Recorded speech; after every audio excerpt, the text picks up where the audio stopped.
आचार्य जी, बहुत सरल शब्दों में आपने हमको पिछले वाला प्रश्न का हमको जवाब दिया।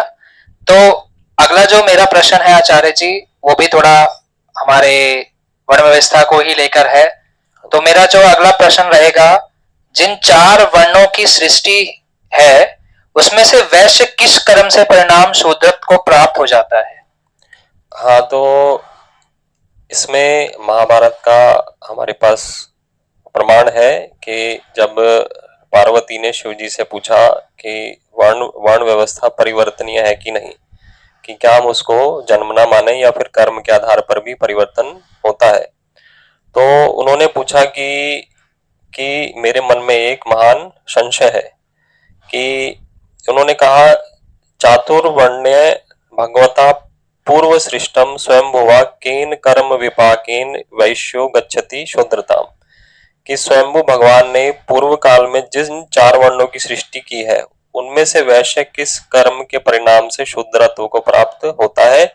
ऐसे उन्होंने और भी अनेकों प्रश्न किए, जैसे उन्होंने कहा, वैश्यो व क्षत्रिय केन द्विजो व क्षत्रियो भवेत प्रतिलोमः कथम देव शक्यो धर्मो निवर्तितुम, कि अथवा क्षत्रिय किस कर्म से वैश्य होता है और ब्राह्मण किस कर्म से क्षत्रिय हो जाता है। हे देव, प्रतिलोम धर्म को कैसे निवृत्त किया जा सकता है। तो यह नीचे आने की बात करी है, यानी ऊपर के वर्ण से व्यक्ति नीचे की तरफ आ रहा है। यानी पहले में बताया कि वैश्य से वह शूद्र हो गया, और अगले में बताया ब्राह्मण से क्षत्रिय हो गया, यानी यह नीचे आना हुआ। और यहाँ तक एक और भी नीचे आना हुआ, 3 वर्ण नीचे, जैसे कहा, केन व कर्मणा विप्रा शूद्र योनयो प्रजायते क्षत्रिय शूद्रतामेति केन व कर्मणा विभो, के प्रभो कौन सा कर्म करने से ब्राह्मण शूद्र योनि में जन्म लेता है, अथवा किस कर्म से क्षत्रिय शूद्र हो जाता है। तो यह नीचे आना हुआ, 3 कदम नीचे, 3 वर्ण नीचे। और यहाँ तक एक ये भी बताई कि कोई ऊपर आना चाहे, कोई ऊपर वाले वर्ण को प्राप्त करना चाहे, तो एतन में संशयम देव वद भूतपते अनघ त्रयो वर्णः प्रकृतियेह कथम ब्राह्मण्यम आपनुयुः, कि हे देव पाप रहित भूतनाथ, मेरे इस संशय का समाधान कीजिए कि शूद्र, वैश्य और क्षत्रिय, इन तीनों वर्णों के लोग किस प्रकार स्वभावतः ब्राह्मणत्व को प्राप्त हो सकते हैं। तो यहाँ तक ये बताया कि जो नीचे के वर्ण है वह भी ब्राह्मण को प्राप्त कर सकते हैं, ब्राह्मण वर्ण को। तो यहाँ परिवर्तन का विधान है। यदि कोई कहे कि भी जन्म से ही है और कर्म से नहीं है, तो इसका मतलब परिवर्तन होना नहीं चाहिए। यदि आपने मान लिया कि जन्म से ही स्थायी है, लेकिन वो यहाँ पर कह रहे हैं कि परिवर्तन होता है, कि ये जो 3 वर्ण है, शूद्र, वैश्य और क्षत्रिय, यह भी ब्राह्मणत्व को प्राप्त करने की योग्यता रखते हैं यदि वे चाहें तो फिर महेश्वर ने क्या उत्तर दिया, ब्राह्मण्यम देवी दुष्प्रापम निसर्गाद ब्राह्मणा शुभे क्षत्रियो वैश्य शूद्रो व निसर्गादपि में मति। उन्होंने कहा, देवी, ब्राह्मणत्व दुर्लभ है। ब्राह्मण, क्षत्रिय, वैश्य और शूद्र, चारों वर्ण मेरे विचार से नैसर्गिक स्वभाव सिद्ध है, ऐसा मेरा विचार है। यानी जैसा स्वभाव बनाएगा व्यक्ति, वैसा ही उसका वर्ण भी होगा। तो आगे हम चलते हैं। आगे फिर परिवर्तन कैसे उन्होंने बताया कि कर्मणा दुष्कृतेनेह स्थानाद भ्रश्यति वै द्विजः ज्येष्ठम वर्णम अनुप्राप्य तस्माद रक्षेत वै द्विजः। इतना अवश्य है कि यहाँ पाप कर्म करने से द्विज अपने स्थान से, अपनी महत्ता से नीचे गिर जाता है। द्विज में 3 वर्ण आते हैं, ब्राह्मण, क्षत्रिय और वैश्य। तो ये द्विज भी अपनी जो उनकी महानता थी ऊपर के वर्ण में थे, वह भी नीचे आने की संभावना है उनकी। अतः द्विज को उत्तम वर्ण में जन्म पाकर अपनी मर्यादा की रक्षा करनी चाहिए। यदि वे चाहते हैं कि वहीं रहें, तो फिर उसी वर्ण की मर्यादा में रहें, उसी वर्ण के गुण, कर्म और स्वभाव में रहें। यदि उन्होंने मर्यादा तोड़ दी और उन वाले वर्णों से दूसरा कर्म करना शुरू कर दिया, तो वह भी फिर नीचे आएगा, नीचे गिर जाता है। तो बिल्कुल इन्होंने स्पष्ट लिखा है कि नीचे आने की पूरी संभावना है। उन्होंने बताया, स्थितो ब्राह्मण धर्मेण ब्राह्मण्यम उपजीवति क्षत्रियो वाथ वैश्यो वा ब्रह्म भूयम स गच्छति। यदि क्षत्रिय अथवा वैश्य ब्राह्मण धर्म का पालन करते हुए ब्राह्मणत्व का सहारा लेता है तो वह ब्रह्म भाव को प्राप्त हो जाता है। चाहता है। और यहाँ ऊपर आने की बात भी होगी अब। अच्छा, ऊपर आने की भी यहाँ पे चर्चा करी गई है। हाँ जी, तो नीचे ऊपर चलता रहता है, जो जैसा कर्म करेगा वह ऊपर भी पहुंच सकता जिस है। हिसाब से हम इसको सरल शब्दों में समझें कि अगर ब्राह्मण अपने ग्रंथों को या उपनिषदों को या वेदों को पढ़ना छोड़ देता है तो वह नीचे के वर्णों में अपने आप आना प्रारंभ हो जाएगा। हाँ, मनुस्मृति में लिखा है कि जो द्विज या फिर ब्राह्मण का मुख्य कार्य है वेदों का स्वाध्याय करना, यदि वह वेदों का स्वाध्याय नहीं करता तो उसमें यहाँ तक आया है कि वह अपने कुल सहित शूद्रत्व को प्राप्त होता है, क्योंकि जो उसका कार्य था वेद का पढ़ना पढ़ाना वो उसने छोड़ दिया। और शूद्र का कोई ये कार्य नहीं होता, शूद्र का कार्य होता है सेवा करना। यदि वो भी सेवा करने लगा दूसरे वर्णों की और जो मुख्य कार्य थे वो छोड़ दिए, तो जब उसने काम ही नहीं करा ब्राह्मण का तो फिर ब्राह्मण के वर्ण का अधिकारी भी नहीं है वो। मैं यहीं पे एक छोटा सा पर्सनल सवाल रहेगा मेरा कि आजकल जो अपने पीछे ब्राह्मण का नाम लगा के घूम रहे हैं, क्या वो असली ब्राह्मण हो सकते हैं? मतलब इस हिसाब से, क्योंकि फिर उनके कर्म तो स्वभाव तो ऐसे नहीं है, ना वो वेदों को पढ़ रहे हैं और ना वो अध्याय ना वो चिंतन कर रहे हैं, ना शास्त्रार्थ कर रहे हैं, तो फिर इसमें आपका क्या विचार है? मतलब हाँ, तो उसमें लिखा गया मनुस्मृति में कि जो वेद का अध्ययन नहीं करता है और जो नाम मात्र ब्राह्मण है, केवल नाम के आगे पीछे उन्होंने ब्राह्मण लगाया हुआ है, किसी ने आचार्य लिखा हुआ है, किसी ने अंत में शर्मा लिखा हुआ है, या फिर उन्होंने लिखा हुआ है द्विवेदी, चतुर्वेदी और ये लिखा है वेदी। तो जब आपने लिखा हुआ है वेदी और वो आपने द्विवेदी भी लिखा है, त्रिवेदी भी लिखा है, चतुर्वेदी भी लिखा है, लेकिन वेदों का अध्ययन कर नहीं रहे हो, कर नहीं रहे तो फिर ब्राह्मण में नहीं आएगा। तो ऐसे ब्राह्मण क्या है? नाम मात्र ब्राह्मण है। उनको कहा उसके अंदर मनुस्मृति में काठ का हाथी, जैसे कि लकड़ी का हाथी होता है जो कि देखने का होता है, काम तो उसका हाथी का काम होता नहीं उसका। तो जो हाथी का काम है उसके अंदर बल है या कोई और भी गतिविधि वह उसके अंदर होती है। लेकिन जब उसने उसके काम ही नहीं करे जो है ब्राह्मण के, जो कि वेद का स्वाध्याय करना और वेदों का आचरण करना, जब उसमें उसका लोप हो गया तो फिर वह ब्राह्मण वर्ण का अधिकारी नहीं है, वह तो नाम मात्र है, नकली है ब्राह्मण। तो ऐसे नकली ब्राह्मण बहुत से हो रहे हैं आजकल, नाम के आगे लगा रहे हैं, काम कुछ करते नहीं है। और कई बार ऐसा भी होता है दूसरे वर्ण का कार्य कर रहे हैं, व्यापार कर रहे हैं, खेती कर रहे हैं, या फिर हो सकता है प्रशासन में चले गए, तो फिर कहाँ रहे ब्राह्मण? तो ब्राह्मण का कार्य वेदों का पढ़ना पढ़ाना, या फिर जो वेद के अनुकूल शास्त्र है उनको पढ़ना पढ़ाना, या वेद के अनुकूल शिक्षाओं को दे तो भी वह ब्राह्मण वर्ण के अंदर आएगा। तो जो अध्यापक है, शिक्षक है, वो भी इसी वर्ण में आएंगे। लेकिन मुख्य उसका वेद का स्वाध्याय करना भी है, क्योंकि वेद ईश्वरीय ज्ञान है, उसमें मूल है सारी विद्याओं का। और उसमें अध्यात्म भी है, उसमें सांसारिक विद्या भी है और आध्यात्मिक विद्या भी है। क्योंकि जो आजकल की शिक्षा मिल रही है उसमें अध्यात्म तो है नहीं, अध्यात्म नहीं। तो हम अगर उसको पूर्ण रूप से ब्राह्मण कह नहीं सकते अगर शिक्षक है, क्योंकि उसमें फिर अध्यात्म आएगा नहीं। क्योंकि अध्यात्म तो हमारे शास्त्रों में ही है, संस्कृत के शास्त्र जो है, वेद है, उपनिषद है, और भी जो हमारे शास्त्र हैं, दर्शन शास्त्र। इस पर आपका भी कुछ मत हो तो आप बताइए। अब इसमें हम घूम फिरा के वहीं पे ही आ रहे हैं कि अपने कर्मों के अनुसार ही वो वर्ण व्यवस्था में जाना जाता है। तो जिस हिसाब से हम कर्म करेंगे उसी हिसाब से हमें वर्ण में रखा जाएगा। तो अगर ये जो आजकल जाति शब्द यूज हो रहा है, इसकी उत्पत्ति वर्ण व्यवस्था से ही हुई है कि कैसे माने आचार्य जी आप? जो आजकल जो शब्द जो होता है प्रयोग, वो केवल जन्मना माना गया है, तो इसलिए फिर वो जाति सूचक हो गया है, वह वर्ण का सूचक रहा नहीं है। क्योंकि जब आपने जन्म से मान लिया तो इसका मतलब जन्म से जो माना फिर वो आपका जातिवाचक हो गया। लेकिन अगर आप कर्म से मानेंगे तो फिर वर्ण वाला आएगा, तो उसको वर्ण बोलेंगे। तो ये जो इसमें फिर आपने अलग अलग जातियां बना ली, अनेकों जातियां बना ली, लेकिन काम उसका है नहीं है, और उसमें साथ में ईर्ष्या द्वेष भी कर रहे हैं। क्योंकि हमारे यहाँ वर्ण व्यवस्था में ईर्ष्या द्वेष का लेश मात्र भी भान नहीं है, चारों वर्ण ही उपयोगी है। जैसे कि हमारा मुख होता है वह उसको कहा गया ब्राह्मण, जो बाहु हो गई उसको क्षत्रिय बोला गया, जो हमारा पेट है उदर है उसको वैश्य बोला गया, और जो पैर की शक्ति से युक्त होता है, पैरों में जैसे कि गति होती है और उस पे मनुष्य खड़ा भी होता है, तो वो फिर शूद्र में आता है, जिसके अंदर ये वाले गुण होते हैं, जिसके अंदर गति होती है, कि जो जिसके अंदर सेवा का भाव होता है और सेवा करता भी है। तो ये इन शब्दों को सुन के मेरे अंदर जो जिज्ञासा उत्पन्न हुई है, मैंने महाभारत में एक श्री कृष्ण जी का एक मतलब मैंने एक डायलॉग भी सुना है उनका कि जो अर्जुन को कहते हैं हे आर्य पुत्र, तो जो आर्य शब्द वहां पे इस्तेमाल होता है वो किसी जातिवाचक को मतलब कि वो प्रभावित नहीं कर रहा है, तो वहां से आर्य पुत्र जो शब्द इस्तेमाल करा गया और वहां से एक आर्य श्रेष्ठ बनना मतलब हम एक इंसान बने, एक अच्छे इंसान बने।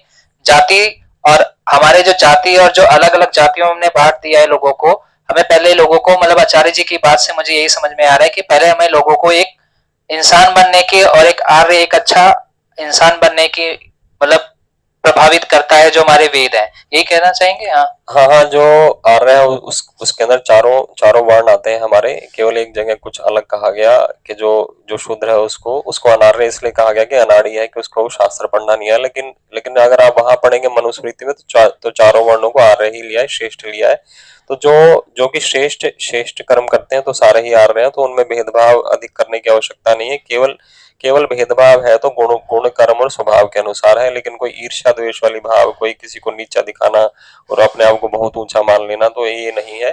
तो यदि कोई ऊंचे वर्ण पर भी बैठा है, यदि वो नीचे के वर्ण का कोई कोई सम्मान नहीं करता है, सत्कार नहीं करता है, उसको उसको अधिक अधिक नीचा दिखाने का प्रयास करता है, तो वो फिर उस वाले वर्ण में रहने का अधिकारी नहीं। क्योंकि क्योंकि ब्राह्मण का काम है कि नीचे के वाले वर्ण को भी ऊपर की तरफ लेके आए, उनमें भी अच्छे अच्छे गुण कर्म और जो जो की शिक्षाएं देके उनमें अच्छे अच्छे अच्छे गुणों की स्थापना करके उनको भी अच्छे गुण और संस्कार से युक्त करेगी। क्योंकि ब्राह्मण का कार्य ही ये शिक्षा देके दूसरों को ऊंचा लेके आना। लेकिन वो यह अगर कर नहीं रहा है और वो दूसरों का अपमान करता है कि मैं बहुत ऊंचा हूं, तो ऊंचा किस किस बात का है? यदि तेरे अंदर गुण कर्म नहीं है तो किसी का सम्मान नहीं करता है। जैसे कि आजकल लोग समझते हैं कि पहले अभी ऐसा हुआ था कि शूद्र को पानी भी पीने नहीं दिया जाता था। कि यदि कोई कुएं से पानी पीना चाह रहा है तो उसको कुएं का पानी नहीं पीने देते थे, जो आप उनका शुद्ध। जैसे आपने बताया शूद्र को पानी नहीं पिया जाता था, और वो किसी गांव से अगर किसी ब्राह्मण के दरवाजे से या द्वार से गुजर रहा है तो उसको चप्पल उतार के वहां से निकलने की इजाजत दी जाती थी। अगर वो चप्पल पहन के जाता है वहां से तो उसको वहां से निकलने नहीं, मतलब इतना हमारे साथ मतलब हमारे हमारे क्या नाम है भारतवर्ष में इतना मतलब जातिवाद को प्रभावित किया गया, उसको बढ़ावा दिया गया, भेदभाव किया गया। तो ऐसा भेदभाव करना ना तो पहले था, लेकिन ये बीच में कुछ ऐसा आ गया कि उसको शूद्र को अछूत मानने लगे। यहाँ तक कि शंकराचार्य जो हमारे बड़े बड़े महात्मा हुए, संत हुए, तो उन्होंने भी ईर्ष्या द्वेष प्रकट किया कि शूद्र को वेद पढ़ने का अधिकार नहीं है, वह सुन नहीं सकता, और सुन लिया तो कान में शीशा डाल दो, और ना तो बोल सकता। तो क्यों नहीं बोल सकता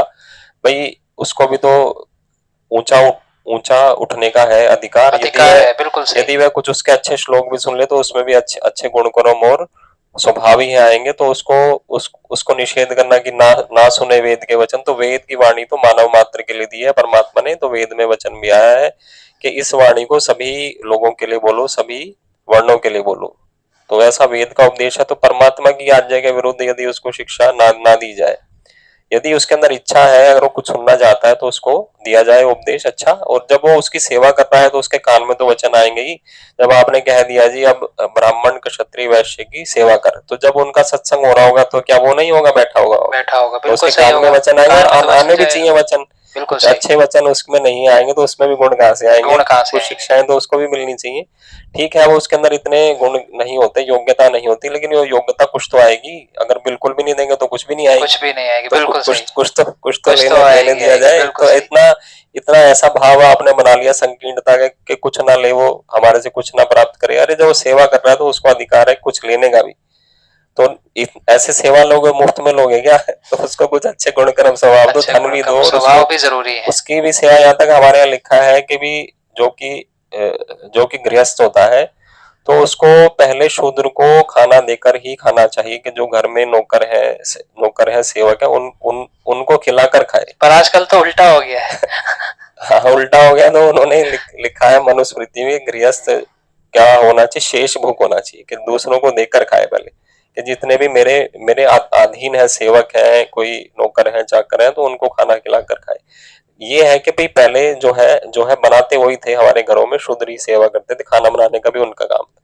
लेकिन पहले वो जो भी शूद्र है, क्षत्रिय वैश्य, तो उनको कहे कि पहले आप खाइए, कि आपका अधिकार पहले है, उसके बाद हम खाएंगे, क्योंकि हमारा तो यही यही हमारा मतलब कर्तव्य है कि बाद में खाने का है, कि दूसरे जो भी हमारे आश्रित हैं उनको उनको देकर, जो पशु है, पक्षी हैं, या फिर कोई कोई भी मनुष्य है, उनको, प्राणी मात्र को देकर ही हम अपना भोजन को प्राप्त करें। तो मेरा जो अनुभव हुआ है आचार्य जी के साथ कि वर्ण व्यवस्था कोई जाति सूचक या कोई जाति में बांटने का काम नहीं कर रहा है। वर्ण व्यवस्था यहाँ पे दिखाने का ये काम कर रहा है कि जिस हिसाब से जिसका जो कर्म था उसी हिसाब से उसको उस वर्ण में रखा गया है, ना कि यहाँ पे उसको बांटा गया है, उसको तोड़ा गया है या उसको नीचा दिखाने का प्रयास करा है। जाते जाते मैं आचार्य जी से एक और छोटा सा प्रश्न पूछूंगा, आखिरी मेरा से आपका सवाल रहेगा। हाँ जी। तो मेरा जो ये सवाल है, ये हाल ही में भी एक घटना घटी थी। वहां पे एक यादव कथा करने गया था। हाँ जी। और वो कथा करने के दौरान क्या हुआ, वो गांव पूरा ब्राह्मणों का था।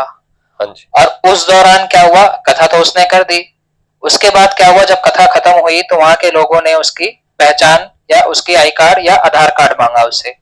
जब उसमें देखा गया उसमें यादव लिखा हुआ है, तो क्या यादव एक कथा कहने के लायक नहीं है कि मतलब उसने जानबूझ के छुपाया, या क्या षड्यंत्र हो सकता है इसके पीछे? देखिए, वो हो सकता है ना भी छुपाया हो, या इसी इसी जो है कारण से ही छुपाया हो, क्योंकि लोग जाति देखकर दूसरों के साथ व्यवहार करते हैं। तो यह व्यवहार करना भी गलत है कि भाई आप ये देख रहे हो कि कहाँ कहाँ कहाँ पर जन्म हुआ, यादवों में हुआ या कहीं कहीं उसी परिवार में हुआ, ब्राह्मण परिवार में। तो यह उसने ये भी हो सकता है छुपाया इसलिए क्योंकि लोगों में यह धारणा बन गई है कि जो जो जिस भी परिवार में आ गया तो वही उसका वर्ण होता है, वही उसकी जाति मान ली जाती है। तो ये लोग भेदभाव करते हैं, इसलिए लोग फिर उसको छुपाते हैं कि यदि मैंने कह दिया कि मैं तो नहीं हूँ ब्राह्मण, तो यह मुझे कथा करने नहीं देंगे। तो यह लोगों की धारणा के अनुसार उसने हो सकता है छुपाया हो। और यदि उसने जो था, यदि आप कहते हैं कि क्यों छुपाया, लेकिन अगर यदि आपको पता भी लग गया था तब भी आपने उसके साथ क्या किया व्यवहार, फिर भी गलत व्यवहार किया। उसको मतलब कहा गया कि उसको गंजा कर दिया गया, उसके बाल उतरवा दिए गए, और भिन्न भिन्न प्रकार के उसके साथ अभद्रता की गई। तो यह बहुत ही निंदनीय कार्य है। तो कार्य भी मैं कह सकता हूं। ऊंच नीच बना ली। जब उसको कथा करनी आती है तो वह मतलब ब्राह्मण के योग्य है। जब उसको कथा की योग्यता करनी आ गई तो आप फिर कैसे कहते हैं ब्राह्मण नहीं है? तो जिसके अंदर योग्यता है, तो हमारे यहाँ गुण कर्म और स्वभाव के अनुसार बताया, यानी कि योग्यता होनी चाहिए। जब उसको योग्यता है तो आपने कैसे नहीं माना ब्राह्मण? यदि मैं कहता हूँ कि डॉक्टर के अंदर उसने डॉक्टरी की पढ़ाई की हुई है, डॉक्टर की योग्यता है, तो आप कह देंगे कि डॉक्टर नहीं है क्या? ऐसे तो संभव नहीं है। तो ऐसे ही जिसने वकील की पढ़ाई करी है, वकील का काम भी कर रहा है, तो आप कह देंगे क्या नहीं है वकील क्या वो? तो ऐसे ही जो कथाकार है, तो आप यही कहेंगे कथाकार नहीं है। तो कथाकार तो है ही, वही अपने कर्मों के अनुसार वो, अगर उसके पास अनुभव है, अगर वो क्या नाम है उसमें परिश्रम कर रहा है, अध्ययन कर रहा है, तो वो कार्य कर सकता है। हाँ, तो उसको अधिकार स्वतः ही मिल गया है क्योंकि उसने योग्यता की वृद्धि कर ली, उसको कथा करने की योग्यता आ गई है। तो फिर आप कैसे उसके साथ अपमान करते हैं कि तू नहीं है ब्राह्मण? तो उन्होंने जन्म से मान लिया, तो यही परेशानी। लेकिन आर्य समाज का ये मत नहीं है। वो कहता है कि कर्म से है, कि कर्म बनाओ वैसे जैसा वर्ण है, और आगे बढ़ो। आप भी जिसको भी बढ़ना है, जिस भी वर्ण को, जहां पे जन्म लिया तो आवश्यक नहीं है वो मतलब उसी वर्ण का रहेगा। कोई वो आपने फिक्स थोड़ी ना कर दिया, स्थायी कर दिया क्या? क्योंकि जब दूसरा वर्ण का कार्य करते हैं एक वर्ण के होते हुए भी, जब उसने कर लिया तो उसमें क्या है आपत्ति? तो क्या है, आप ये देखते हैं कि ब्राह्मण सारे वही काम कर रहे हैं जो ब्राह्मण का काम है। आप भी किसी और वर्ण का कार्य कर रहे हो। तो यादव जो कि पहले हमारे क्षत्रिय होते थे, यदि उसने ब्राह्मण का कर लिया तो उसमें भी आपत्ति होनी नहीं चाहिए। क्योंकि आप लोग भी अपना फिक्स काम नहीं कर रहे हो। आप क्या कर रहे हो? क्या वेद का अध्ययन कर रहे हो क्या? बिल्कुल आप भी खेती कर रहे हो, आप मतलब वो भी कर रहे हो, व्यापार कर रहे हो। जब आपने अपना कार्य बदल लिया तो उसको भी कार्य बदलने का अधिकार है। आप जो आए हो, आप ऊंचे से चले गए नीचे, लेकिन वो जो आया वो नीचे से ऊपर की ओर जा रहा है। जैसे आपने पहले समझाने का प्रयास करा कि ऊपर से नीचे और नीचे से ऊपर चलता है। तो ये हमारे महाभारत के अंदर है प्रमाण। में आपको श्लोक प्रमाण भी बताता हूँ। अनुशासन पर्व है उसके अंदर, महाभारत के अंदर 143वां अध्याय है। तो ये सारा जितना भी कहा शिव जी ने पार्वती के प्रश्न पूछने पर कहा। और जब शिव जी आपके भगवान कहते हो और जो सारा वर्ण का परिवर्तन आपको कह रहे हैं, तो आप मतलब कैसे नहीं मानते? फिर आप तो अपने भगवानों को भी नहीं मानते जो आपके ऋषि मुनि हुए, जो भी योगी हुए। तो देखिए, यहाँ बिल्कुल सीधा मैं अब हिंदी में बता देता हूँ क्योंकि संस्कृत श्लोक का थोड़ा सा समय नहीं है, जल्दी पढ़ के, कि यदि क्षत्रिय अथवा वैश्य ब्राह्मण धर्म का पालन करते हुए ब्राह्मणत्व का सहारा लेता है तो वह ब्रह्म भाव को प्राप्त हो जाता है। है। तो यहाँ देखो सीधा बोला है, जब यादव है वो क्या है, क्षत्रिय है। क्षत्रिय है। तो उसने भी ब्राह्मण धर्म का पालन किया, तो वह उसका सहारा ले लिया ब्राह्मणत्व का, तो वह भी ब्रह्म भाव को प्राप्त हो गया, वह भी ब्राह्मण बन गया। ब्राह्मण बन तो गया, ये सीधा कह रहे हैं। और जो ब्राह्मणत्व का त्याग करके क्षत्रिय धर्म का सेवन करता है अथवा किसी और वर्ण का सेवन करता है, तो वह अपने धर्म से भ्रष्ट होकर क्षत्रिय योनि में जन्म लेता है, वह नीचे आ गया। देखिए देखिए, ब्राह्मण भी आ सकता है नीचे। और जो विपरीत दुर्लभ ब्राह्मणत्व को पाके लोभ और मोह के वशीभूत ही अपनी बुद्धि के कारण, जैसी भी बुद्धि है उसकी, वैश्य का कर्म करता है, वह वैश्य योनि में जन्म लेता है। यानी अब तो वैश्य बन गया और आगे भी फिर वैश्य ही की योनि प्राप्त होगी। और यदि वैश्य शूद्र के कर्म को अपनाता है तो वह भी शूद्रत्व को प्राप्त होता है। कितना सीधा सीधा लिखा है सरल परिवर्तन, शब्दों में समझाने का सीधा प्रयास सीधा लिखा है। कोई भी चीज उन्होंने शिव जी ने घुमा फिरा के नहीं गई, सीधा बोला है कि परिवर्तन हो सकता है, जो जैसा कर्म करेगा वैसा ही वर्ण मिलेगा उसको। शूद्रोचित कर्म करके अपने धर्म से भ्रष्ट हुआ ब्राह्मण शूद्रत्व को प्राप्त हो जाता है। ब्राह्मण भी शूद्र बन सकता है, बताओ। ब्राह्मण भी शूद्र आप बन कहते हैं सकते जी हैं। हमने जिसमें भी वर्ण में जन्म लिया हम तो वही रहेंगे, लेकिन ये तो कह रहे हैं कि शूद्रत्व को प्राप्त हो जाएगा। जब शूद्र के कर्म करोगे तो शूद्र का वर्ण मिलेगा। और ब्राह्मण जाति का पुरुष शूद्र कर्म करने के कारण अपने वर्ण से भ्रष्ट होकर जाति से बहिष्कृत हो जाता है, उसको फिर दुजाति में रखा नहीं जाएगा। रखा नहीं जाता, पर तभी भी आजकल के लोग उसको पालन कर रहे हैं और उसका नाम लेके घूम रहे हैं और अपने पीछे वो वही नाम लगा रहे हैं, पर उनका कर्म स्वभाव उस तरीके से नहीं रहेगा। जब इन्होंने लिखा है कि बहिष्कृत होगा द्विजाति से, जो तुम कह रहे हो ब्राह्मण हो, हम क्षत्रिय, हम वैश्य हैं, हम तो बड़े हैं, लेकिन तुम काम जब कर नहीं रहे हो, तुम फिर उससे बहिष्कृत हो जाओगे। और मृत्यु के पश्चात वह ब्रह्मलोक की प्राप्ति से वंचित होकर दुख में पड़ता है, और उसके बाद वह शूद्र की योनि में जन्म को ग्रहण करता है। क्योंकि जब नीचे आएगा तो दुख होगा ही उसको, जब इतनी ऊंचाई से जब नीचे गिर जाओगे तुम, जब उसका आचरण करोगे नहीं ब्राह्मण का, तो जब ऊंचे से नीचे गिरोगे तो खुद ही महसूस होगा कि दुख में, भाई उन्नत अवस्था में था मैं, लेकिन फिर नीचे की अवस्था में आ गया। तो यह उन्हीं का ही, जैसा कर्म, जैसा स्वभाव, जैसा गुण, वैसा ही उसको प्राप्ति होगी। तो वो कहते हैं कि महाभागे धर्मचारिणी पार्वती को कहते हैं, क्षत्रिय अथवा वैश्य भी अपने अपने कर्मों को छोड़कर यदि शूद्र का काम करने लगते हैं तो अपनी जाति से भ्रष्ट होकर वर्ण संकर हो जाता है और दूसरे जन्म में शूद्र की योनि में जन्म पाता है। ऐसा व्यक्ति ब्राह्मण, क्षत्रिय अथवा वैश्य कोई भी क्यों ना हो, वह शूद्र को प्राप्त होता है। मतलब शूद्र को प्राप्त होता है। किसी के लिए भी उन्होंने कहा है, सबके लिए कहा है, यानी ब्राह्मण भी नीचे आ सकता है, क्षत्रिय और वैश्य तीनों भी शूद्र के वर्ण को उनको प्राप्ति होगी यदि वे ऐसा कर्म करेंगे। इस प्रकार धर्मात्मा क्षत्रिय अपने कर्म से जन्मांतर में ज्ञान विज्ञान संपन्न, संस्कार युक्त तथा वेदों का पारंगत विद्वान ब्राह्मण होता है।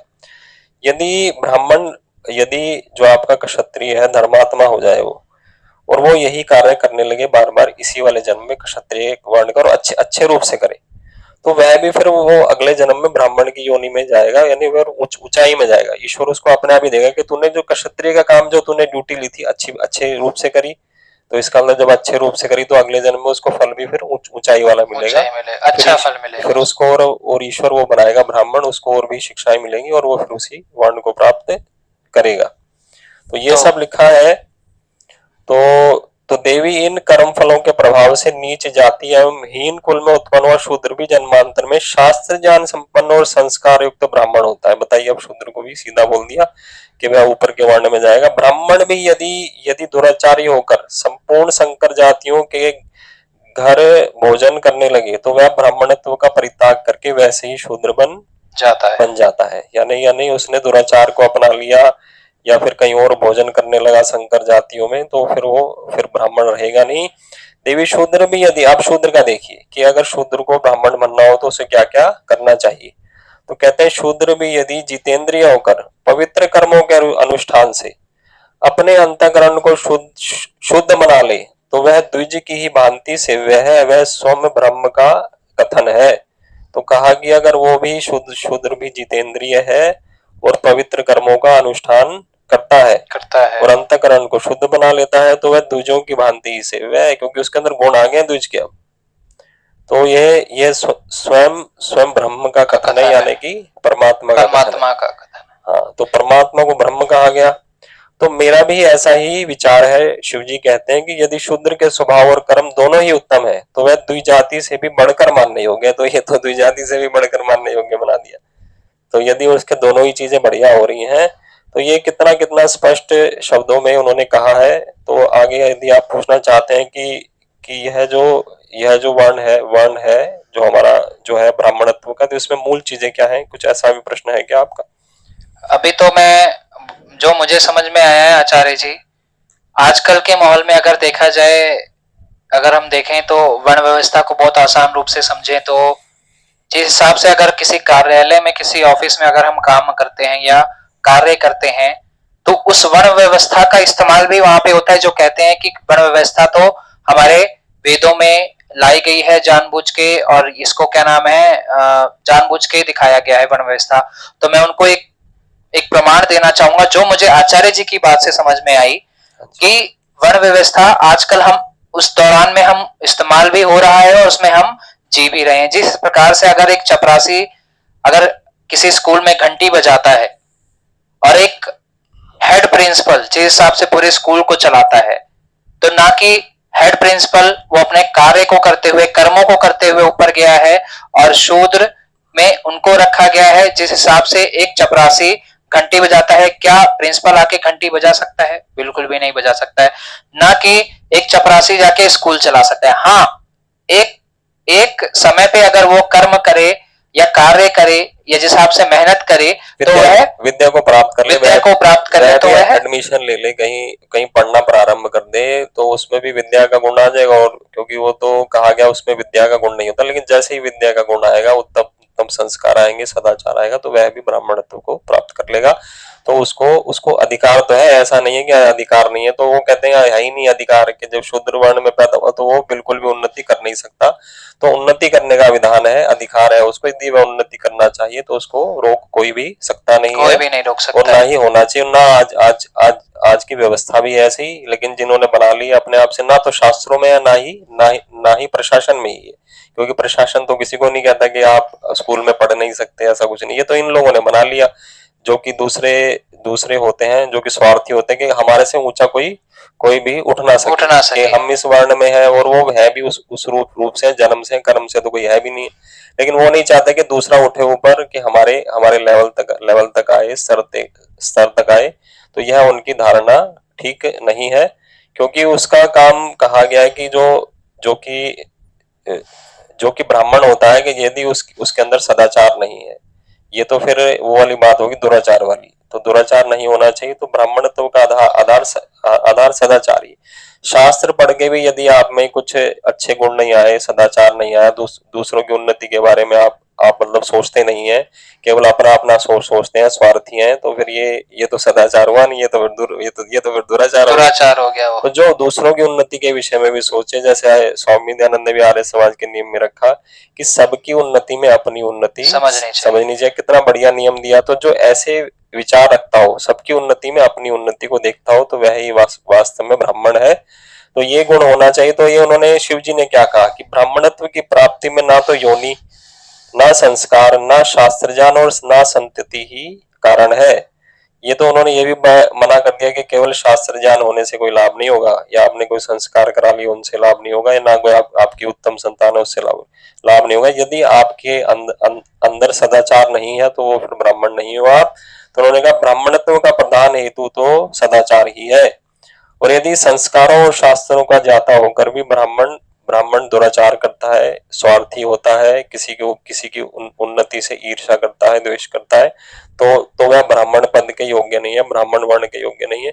परंतु शास्त्र पढ़कर उसका सदाचारी होना बड़ा ही आवश्यक है। हाँ जी। तो लोक में यह सारा ब्राह्मण समुदाय सदाचार से ही अपने पद पर बना हुआ है। सदाचार में स्थित रहने वाला शूद्र भी ब्राह्मणत्व को प्राप्त हो सकता है। और यही अगर जितना भी सदाचार है जो कि वेदों में लिखा है, अच्छा आचरण करना, यदि ये शूद्र भी अपना लेगा तो वो भी ब्राह्मण को पहुंचेगा। बहुत अच्छी बात कही हमारे आचार्य जी ने। आज के इस चर्चा में हमारे आचार्य जी ने बहुत सरल शब्दों में समझाया कि अपने कर्म के अनुसार हम वर्ण में जाने जाते हैं, ना कि एक शूद्र को ब्राह्मण वर्ग में पहुंचने का अधिकार नहीं है। ये कहने वाले बिल्कुल गलत हैं। और जो ब्राह्मण वर्ग में जो है वो नीचे भी आ सकते हैं, ये सत्य है। क्योंकि अगर उन्होंने अपने कर्म को करना छोड़ दिया और अपने कर्मों को भूल जाते हैं और उसका पालन नहीं करते हैं तो वो नीचे गिर सकते हैं। अगर शूद्र ऊपर उठ सकता है तो ब्राह्मण भी नीचे गिर सकता है। इसका मतलब बहुत सरल शब्दों में अगर हम समझे तो अपने कर्मों को अगर हम करते रहें, उसका पालन करते रहें, उसको नियमित रूप से शास्त्रार्थ करते रहें, या हम अध्ययन करते रहें, वेदों का अध्ययन करते हैं, तो वही ब्राह्मण कहलाने के लायक है। एक क्षत्रिय का काम है युद्ध करना और समाज की रक्षा करना, और वैश्य का काम है एक प्रकार से धन को एकत्रित करना, समाज के लिए धन, और इस मात्र मतलब अनाज वगैरह की प्राप्ति जिस हिसाब से उसको एकत्रित करना और उसको आपस में आदान प्रदान करना, ये एक वैश्य का धर्म है। और शूद्र का जो है वो सबकी तीनों क्या नाम है जो वर्ण है उन सबकी सेवा करना। तो यहाँ पे इस प्रकार से हमारे आचार्य जी ने समझाने का प्रयास करा है। बहुत बहुत धन्यवाद आचार्य जी, आपने मतलब इतने सरल शब्दों में लोगों को समझा दिया है। मुझे इस चीज का मतलब अनुभूति हुई कि क्या नाम है, वर्ण व्यवस्था कोई मतलब जन्मजात से ही नहीं है, ये अपने कर्मों पे भी हम इसको तय करते हैं। तो आज के इस चर्चा में आचार्य जी आपका बहुत बहुत धन्यवाद, आपने इतना हमको अपना कीमती समय दिया। और लोगों से अनुरोध करिए कि इस वीडियो को देखें और समझने का भी प्रयास करें और समाज में और अपने आसपास के माहौलों में भी इसका पालन करने का प्रयास तो मेरा केवल कुछ शब्द मैं कहना चाहूंगा, यह वर्ण व्यवस्था हमारे समाज को सुचारू रूप से चलाने के लिए है, परस्पर ईर्ष्या द्वेष बढ़ाने के लिए नहीं है, ना किसी का तिरस्कार करने के लिए। तो ये वर्ण व्यवस्था परमात्मा ने जो दिया है, यह समाज को ठीक से चलाने के लिए है कि सारे वर्ण जो क्योंकि जितने वर्ण है वो समाज के लिए, समाज को चलाने के लिए वो है, आवश्यक है। क्योंकि यदि यदि यदि ये नहीं होंगे, ब्राह्मण नहीं होंगे, तो कौन कौन कौन देगा शिक्षाएं, ज्ञान कौन देगा? अगर क्षत्रिय नहीं होगा तो फिर लोगों की रक्षा कौन करेगा? ऐसे वैश्य नहीं होगा तो व्यापार, गादी कार्य, कृषि कार्य कौन करेगा? और ऐसे शूद्र नहीं होगा तो दूसरों वर्णों की सेवा कैसे होगी? कौन कौन किसी की सहायता करेगा? तो यह चारों वर्ण समाज को सुचारू रूप से चलाने के लिए, राष्ट्र को सुचारू रूप से चलाने के लिए है। तो ये सारे ही आवश्यक है। तो यह वर्ण व्यवस्था कोई ईर्ष्या द्वेष के लिए नहीं है। कोई लोग कहते हैं कि ये इसलिए बना दी ईर्ष्या द्वेष के लिए, यह तो ठीक से व्यवस्था करने के लिए है कि समाज ठीक से चले। क्योंकि सभी लोगों की आवश्यकता होती है। क्या पुलिस की आवश्यकता नहीं है क्षत्रिय लोगों की? है ना, उनकी आवश्यकता। क्या उनकी आवश्यकता नहीं है जो है अध्यापक वर्ण की आवश्यकता? अगर ये वर्ण नहीं रहेंगे तो हमारा समाज कैसे? कोई लोग कहते हैं ये तो परमात्मा ने गलत बता दिया, आपके शास्त्रों में गलत लिखा है, ये नहीं होना चाहिए, आपने बांट दिया। लेकिन ये बांटने का कारण ईर्ष्या द्वेष के लिए नहीं है। ये बांटा इसलिए गया है कि समाज ठीक से चले, क्योंकि सारे ही लोगों की आवश्यकता होती है, पुलिस की भी आवश्यकता होती है, प्रशासन की भी, और यहाँ तक कि कृषि की आवश्यकता भी है। तो यदि खेती नहीं होगी तो खाएंगे कैसे? दूध कहाँ से मिलेगा? और जो लोग आप लोग लेते हैं, वस्तुएं लेते हैं, जो ये सारी किससे आती है? व्यापार से आती है। पहले लोग बनाते हैं, फिर उसका व्यापार करते हैं। तो ये भी आवश्यक है। ब्राह्मण भी आवश्यक है ज्ञान देने के लिए, शिक्षा देने के लिए, क्योंकि शिक्षा नहीं होगी तो फिर लोगों को मार्गदर्शन मिलेगा नहीं, मार्गदर्शन नहीं मिलेगा तो क्या होगा? भटक जाएंगे। बिल्कुल। तो ऐसे ही शूद्र भी बड़ा ही आवश्यक है। यदि सेवक वर्ण नहीं होगा तो छोटे छोटे काम कौन करेगा? आप तो सारे बड़े लेके बैठ गए, तो छोटे काम भी तो कोई ना कोई करेगा। तो वो जो छोटे कामों से भी लेकिन सहायता होती है। कहा गया कि छोटी छोटी रस्सियों का प्रयोग करके मोटी रस्सी बना के भी हाथी को भी बांध लेते हैं। बिल्कुल सही। जो काम सुई करती कई बार वो नहीं करती है, तलवार नहीं करती है। तो छोटे छोटे काम करने के लिए भी तो कोई होना चाहिए। तो इसलिए शूद्र वर्ण भी बड़ा ही आवश्यक है कि आपकी सेवा कर दे, छोटे छोटे काम करके आपको मजबूत बना दे, सहयोग कर रहा है आपका वो। तो ये चारों वर्ण आवश्यक है समाज के लिए, परमात्मा ने इसलिए दिए हैं। कोई ईर्ष्या द्वेष बढ़ाने के लिए नहीं दिए, और ना यदि कोई ऊंच नीच का भाव है। केवल गुण कर्म स्वभाव से कोई हल्का सा उत्तम हो जाता है, लेकिन उत्तम भी तभी बनेगा जब दूसरों का कल्याण की भाव होगा। जब कल्याण का भाव नहीं है कि कोई मेरे जैसा ना हो जाए, तो ये ठीक नहीं। कल्याण का भाव होना चाहिए कि सभी ऊंचे उठे, मेरे जैसे बन जाए, उन्नति करें। तो ये इन शब्दों के साथ आपका भी बहुत बहुत धन्यवाद। आपने प्रश्न पूछे और आपके सहयोग से इतना अच्छे वीडियो बने और लोग इसको सुने और शेयर करें इसको। ये मेरा भाव है सभी को। सभी दर्शकों से अनुरोध है कि इस वीडियो को पूरा देखने का प्रयास करें। आखिरी में देखने के बाद इसको सब्सक्राइब और शेयर लाइक जरूर करें, जिससे हम आगे इसी प्रकार से आपके लिए अन्य विषयों पे इसी प्रकार से हम वीडियो लाते रहें। और समाज से जुड़ी हुई हम यहाँ पे चिंतन करते हैं, समाज से जुड़ी हुई जितनी भी चुनौतियां हैं हम उसके बारे में यहाँ पे चिंतन करते हैं। और जब हम इसी के बारे में चिंतन करेंगे तो हमारा समाज इस विषय को जानने का प्रयास करेगा, इस चिंतन के बारे में चिंतन करेगा कि आखिरी हम असली मुद्दों को उठा रहे हैं, असली समाज के मुद्दों को उठा रहे हैं। तो आपसे मेरा अनुरोध है, लाइक करें, शेयर करें, सब्सक्राइब अवश्य करें। धन्यवाद। नमस्ते। नमस्ते।